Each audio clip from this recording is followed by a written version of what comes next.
Continuando con nuestro curso de electrónica, y ya que hemos visto las bases de los dispositivos semiconductores, así como también la teoría y algunos ejercicios básicos del funcionamiento del diodo, es importante empezar un nuevo tema que abarca lo que son los circuitos con transistores.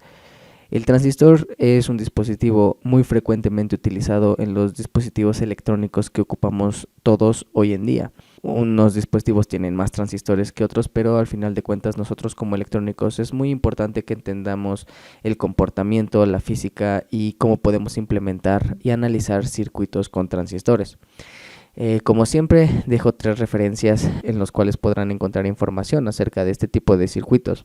El primero es un clásico que es el Boyle-Stad, Teoría de Circuitos y Dispositivos Electrónicos. En él podrán encontrar información acerca de diodos, de transistores BJT, MOSFET, JFET, etcétera, etcétera. Sin embargo, son circuitos básicos de 1 o máximo 2 transistores. El segundo libro es el Fundamentals of Microelectronics de Razavi, que es de hecho con el libro que nos estaremos basando para esta parte del curso. En él vamos a encontrar técnicas de análisis más directas y mediante un conocimiento previo de las características de los transistores, pues podremos llegar a soluciones de una manera más directa.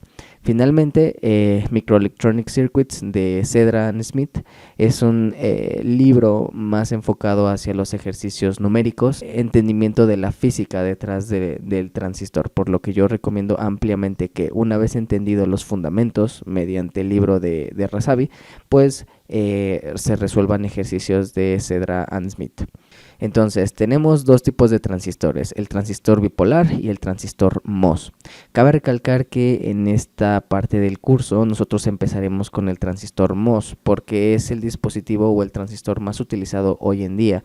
Entonces, es importante entender lo que es el transistor MOS. Sin embargo, antes el primer transistor que se llegó a utilizar reemplazando a los bulbos o a los tubos de vacío pues fue el transistor bipolar, el cual es una estructura de este tipo. Podemos ver aquí uniones NP-N, o sea, tenemos uniones NP y PN, lo cual si recordamos nuestro video de dispositivos semiconductores, pues podemos tener un mayor entendimiento de cómo funciona este transistor. Tiene 3 terminales. Esto dificulta un poco el análisis de circuitos, puesto que tanto en nuestro curso de circuitos electrónicos o circuitos eléctricos solo habíamos trabajado con dispositivos de 2 terminales, como es la resistencia, el capacitor, el inductor y las fuentes de voltaje y corriente. Bueno, pues este dispositivo cuenta con 3 terminales. Por ejemplo, el transistor bipolar cuenta con la base, el colector y el emisor, y obviamente estas uniones tienen caídas de voltaje. Por ejemplo, el voltaje entre base y emisor pues normalmente le llamamos VE, voltaje VBE. El de colector emisor es el voltaje CE y el de colector base el CB. Y veremos cuando veamos este tipo de transistores que el cálculo de estos parámetros nos va a indicar, por ejemplo, el punto de operación de este transistor. Pero eso ya lo veremos cuando veamos transistores bipolares. Ahorita nuestra atención va a estar en el transistor MOS, que podemos ver que tiene, al igual que el transistor bipolar, 3 terminales. Uno es S, que muchas veces se puede llegar a confundir, sobre todo cuando es un primer curso de transistores, con el sustrato, pero S es de source, es decir, de fuente. Tiene una terminal que se llama source, que sería como el emisor en el transistor bipolar, el gate, por eso es G, o compuerta, que es como la base en el transistor bipolar, y el drain o drenaje, que es como el colector en el transistor bipolar. Entonces tenemos 3 terminales y un cuarto que por ahorita no le tomaremos mucha importancia, pero es importante que sepan que existe el sustrato, es decir, en donde se construye el transistor como tal. Al ser el source y el drain dispositivos altamente dopados con electrones, por eso tiene una N+, o que su portador mayoritario pues es el electrón, entonces decimos que este es un NMOS. Es importante saber que los NMOS necesitan estar construidos en un sustrato tipo P, y su símbolo, o como lo vamos a encontrar en la literatura, será este. 3 terminales con una flechita entrando al source. si lo queremos ver de esta manera. Ahora, la física de un transistor MOS. Es importante que antes de que nosotros nos pongamos a hacer ejercicios, calcular corrientes, voltajes, etcétera, etcétera, entendamos un poco cómo funciona y cómo está construido el transistor MOS. Como ya dijimos, este es un transistor NMOS porque tiene el source y el drain altamente dopados de manera negativa, o su portador mayoritario pues es el electrón, ¿no? Entonces tenemos tres terminales: el source, el drain y el gate, y bueno, el sustrato. El gate es una pieza conductora de normalmente polisilicio, es decir, esta parte normalmente está hecha de polisilicio y está altamente dopado. Una capa delgada de óxido, que podemos ver aquí que dice aislante, insulator, es una capa delgada de óxido de silicio normalmente, que es lo que separa al gate y al sustrato, que ya dijimos que el sustrato es donde se construye como tal el transistor MOS. En este caso, por ser un NMOS, pues necesita un sustrato tipo P. Si fuera un PMOS, entonces necesitaría un sustrato tipo N. También este sustrato es importante que sepan que se le conoce también como bulk o cuerpo, porque como ya veremos en futuros videos, cuando veamos efectos de segundo orden, por ejemplo, el sustrato y tiene repercusiones directas en el funcionamiento del transistor. Es importante notar en esta imagen que, como ya dijimos, tenemos dos zonas N, en este caso el source y el drain, y el sustrato que es P, es decir, es altamente dopado, o que su portador mayoritario son los huecos. Entonces, si vemos aquí, tenemos una unión PN, como la que ya hemos visto en anteriores videos. Es decir, en esta parte, como tengo aquí dibujado unas flechitas y una línea, se forma un diodo debido a esta unión que estamos viendo. Para que no exista corriente entre, por ejemplo, source y sustrato, o source y bulk, o source y cuerpo, como lo queramos llamar, es necesario entonces que el sustrato esté con un voltaje menos positivo que el source. ¿Para qué? Para que este diodo siempre se encuentre en inversa. Eso es lo que queremos, porque si no tendríamos corrientes de fuga, como se le llama. Entonces lo que queremos es que entre source y sustrato y entre drain y sustrato no haya una corriente. Entonces, para hacer eso necesitamos que estos diodos que tengo dibujados aquí de color rojo se encuentren siempre polarizados en inversa. ¿Y cómo logramos eso? Bueno, sabemos que esta parte es el ánodo y esta parte es el cátodo. Entonces necesitamos que esta parte tenga un voltaje más positivo que esta parte. ¿Para qué? Para que este diodo se encuentre siempre en inversa. Ahora, en la parte de los símbolos, normalmente en los libros nosotros encontraremos los de aquí en medio, NMOS y PMOS. Vemos que los NMOS ya sabemos que son construidos en sustrato tipo P y que su portador mayoritario en el source y drain pues son los electrones, ¿no? Nosotros encontraremos esta flechita entrando al source, ¿sí? Este es el símbolo que normalmente nosotros ocuparemos para el NMOS, y para el PMOS, si vemos, está volteado. El source ahora está aquí en la parte de arriba y el drain está en la parte de abajo, no como en el NMOS, que el drain está aquí arriba y el source está aquí abajo. También es importante notar que la flechita en el caso del NMOS está entrando al source, por así decirlo, y en el PMOS está saliendo del source, ¿ok? Sin embargo, para cuando queremos hacer un análisis del transistor considerando efectos de segundo orden, como el efecto cuerpo, que ya les digo que lo veremos cuando tengamos un mayor entendimiento del transistor en su forma más sencilla, por así decirlo, pues entonces se tendrá una cuarta terminal que se llama B de bulk, o también lo pueden llamar como S de sustrato, o B de body, también, es decir, de cuerpo. Pero si nos damos cuenta es el mismo diagrama, solo que aquí se le añade el cuarto terminal.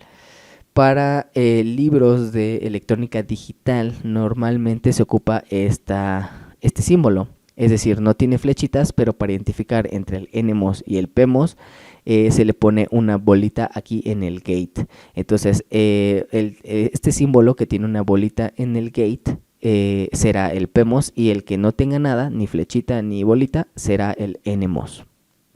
El principio básico de un transistor: cuándo conduce y cuándo no. Bueno, vamos a partir de esta figura en la cual vemos que el drain y el source están conectados a tierra, y a la compuerta le aplico un voltaje VG pues de gate, ¿no? Entonces vamos a partir de un primer análisis de que el VG es igual a 0, ¿sí?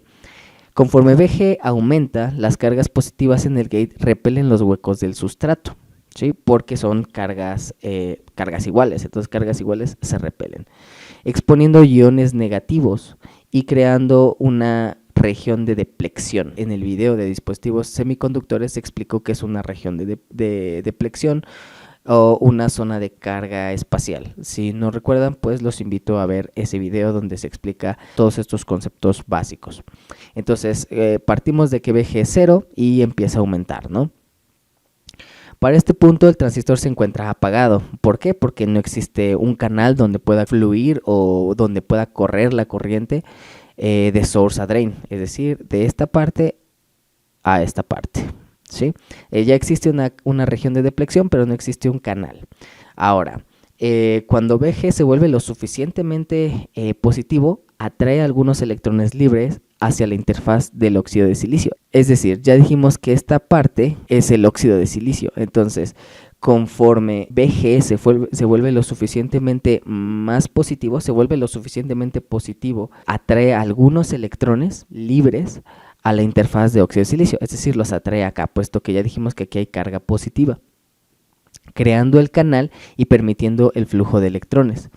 Este voltaje VG que ya dijimos que se volvió lo suficientemente positivo, tiene un nombre, ¿sí? Ustedes se podrán preguntar cuánto es necesario que VG aumente para que esto pase, es decir, para que estas cargas positivas empiecen a traer electrones libres hacia la interfaz de óxido, que como ya dijimos es esta parte. Bueno, el VG necesario para crear el canal y que pase todo esto que ya ha sido explicado, y el transistor aquí ya se puede decir que está encendido, es decir, ya hay un flujo de corriente de source a drain, se le llama voltaje umbral. Normalmente en los libros aquí se le pone VTH de threshold, y el rango en los que normalmente se encuentra el voltaje umbral pues pueden ser 300 milivolts a 500 milivolts dependiendo la tecnología, ¿sí?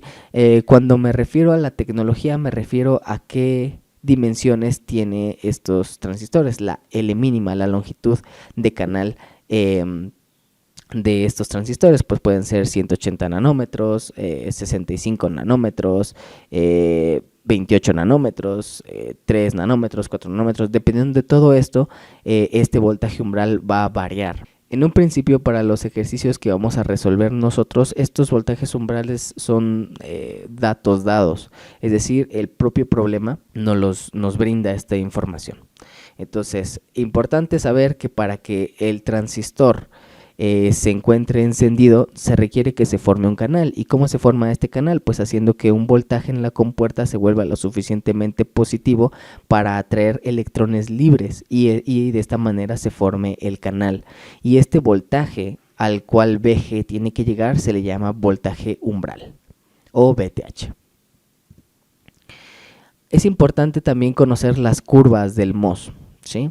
Es decir, por ejemplo, nosotros aquí tenemos en esta imagen una representación del MOS con BD constante y VG vamos a barrerlo, ¿sí? Es decir, vamos a poner un análisis en DC en el cual VG varíe de 0 a, por ejemplo, vamos a suponer que utilizamos tecnologías como 180 nanómetros, entonces VG podría variar de 0 a 1.8 volts, que es el voltaje nominal de esta tecnología, ¿no?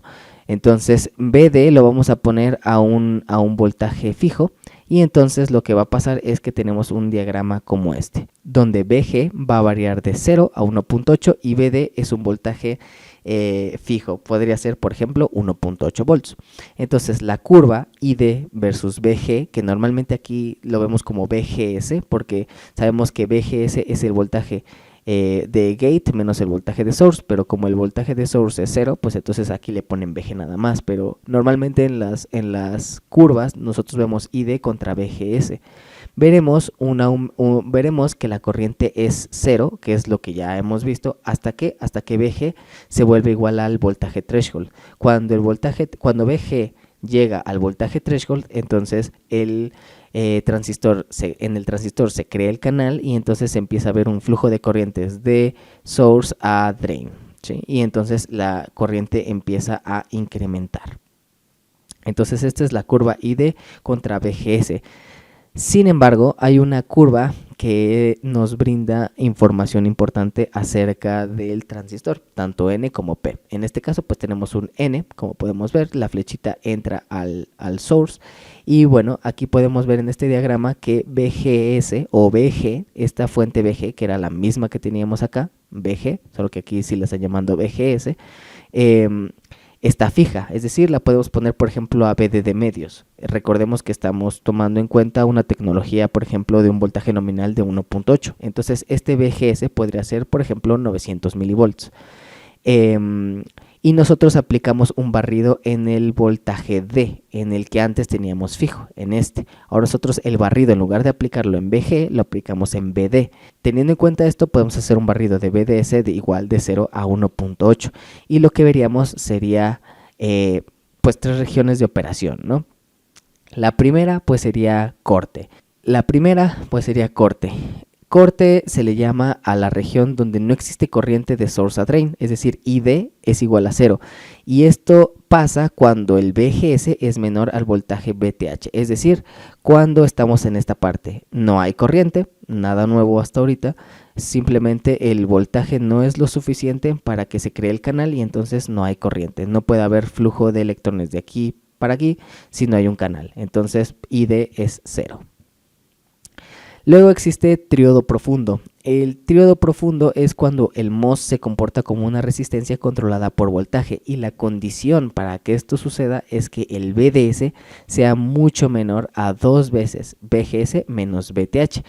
La corriente es una función lineal de VDS. Este VGS menos VTH ya nos da un indicio de que para que esto funcione necesita que el VGS ya sea mayor al VTH, o al menos, sí, que sea ligeramente mayor al menos VGS que VTH.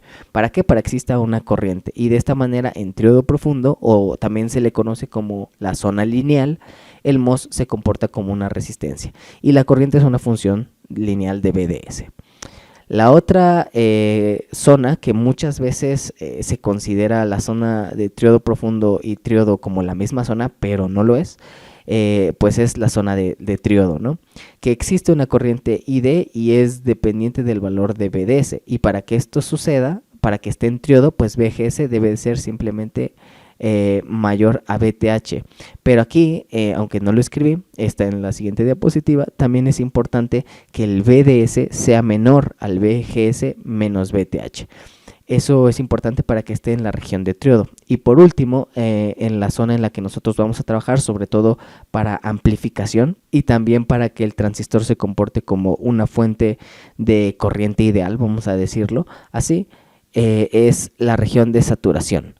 En la región de saturación, la corriente ID se vuelve relativamente constante, y digo relativamente porque en la realidad la corriente depende de otros factores, sobre todo vamos a ver la modulación de canal, entonces no es constante realmente, pero podemos decir que es relativamente constante e independiente de VDS, es decir, que conforme más aumente VDS, esta ID prácticamente no va a sufrir cambios. Esto también dependerá de la tecnología. Entre más pequeña sea la longitud de canal de la tecnología que nosotros estemos utilizando, más se verá el efecto de modulación de canal. Entonces, vamos a suponer aquí que estamos trabajando con longitudes grandes, por así decirlo, y que en saturación la corriente ID se vuelve prácticamente constante, ¿sí? No importa cuánto más aumente VDS, ID siempre va a tener una respuesta plana. Es importante notar que el VDS no es un voltaje de control. El voltaje que nosotros tenemos para controlar las características del transistor, pues es el voltaje de gate. Ahora un resumen que yo considero bastante importante tener a la mano siempre, que son las fórmulas del NMOS. En este caso voy a presentarlos de esta manera, como la región, la condición para que esté en esta región y la fórmula, ¿sí? El primero pues va a ser corte, como ya vimos, la condición para que el MOS esté en corte, pues es que BGS sea menor a BTH. En este caso le pongo N porque estamos considerando un NMOS. Y la fórmula pues es ID igual a 0. Simplemente no hay fórmula, simplemente que esté en corte me dice que ID está en 0 amperes, ¿sí? Triodo profundo, la condición, como ya lo vimos en la anterior diapositiva, es que BDS sea mucho menor a 2 veces BGS menos BTHN, ¿sí? Y la fórmula es μN Cox. Esta μN es la movilidad de los portadores en el transistor, en este caso es la movilidad de los electrones porque estamos en un NMOS. Cox es la capacitancia de óxido, W es el ancho de transistor y L es la longitud de transistor. BGS ya vimos que es el voltaje de gate menos el voltaje de source, y BTH pues es el voltaje umbral. Entonces necesitamos que aquí BGS ya sea mayor a BTH para que haya un canal creado y pues haya corriente, ¿no? Y esto multiplicado por BDS. Luego está la región de triodo, que necesito, igual que en el anterior, que BGS sea mayor a BTH, pero lo que les decía en la anterior diapositiva, ¿no? Que BDS sea menor a BGS menos BTH. ¿Sí? Su fórmula será 1 medio de μN Cox, que esto ya es lo mismo que en la anterior fórmula. μN es la movilidad de los portadores, Cox es la capacitancia de óxido, W es el ancho y L es la longitud de canal. Y aquí se multiplica por 2 BGS menos BTH por BDS menos BDS cuadrada, ¿sí? Y por último, pues está la región donde nosotros vamos a estar trabajando más, que es la región de saturación. Para que el transistor se encuentre en saturación, se necesita que el BGS sea mayor al BTHN, es decir, que haya canal, y que BDS sea mayor a BGS menos BTH. Y su fórmula es ID, pues es la corriente de drain, es igual a 1 medio de los portadores por la capacitancia de óxido por el ancho entre la longitud de canal por BGS menos BTH al cuadrado. De esta manera tenemos un resumen de las 4 regiones, por así decirlo, de operación. En algunos libros van a encontrar que la región de triodo profundo y la de triodo la consideran la misma. Sin embargo, cuando veamos la curva de ID contra BDS, veremos que hay una zona en la que la gráfica se comporta de manera lineal y luego tendrá una dependencia parabólica. Por eso hacemos la distinción entre triodo profundo y triodo. Importante notar que normalmente al BGS menos BTH que tenemos en todas nuestras ecuaciones, por ejemplo aquí BGS menos BTH, BGS menos BTH, BGS menos BTH, se le llama voltaje de overdrive. Entonces, si a ustedes les dan el dato del voltaje de overdrive, significa que les están dando cuánto es la resta de BGS menos el voltaje umbral. Otros efectos, bueno, pues son los efectos de segundo orden, como la modulación de la longitud de canal, que aquí tiene que ver con, por ejemplo, el pinch-off o el estrangulamiento de canal, y el efecto cuerpo. Primero, en estos primeros videos, lo que voy a tratar es de que quede muy claro el comportamiento básico del transistor, su punto de operación, el cálculo de corrientes, cálculo de voltajes, y después introduciremos lo que es el efecto de segundo orden, como la modulación de longitud de canal y el efecto cuerpo. De esta manera tenemos un entendimiento básico del transistor MOS. En los siguientes videos se empezarán a abordar problemas de transistores en donde calcularemos, como ya les dije antes, su punto de operación y algunos voltajes, corrientes, etcétera, etcétera.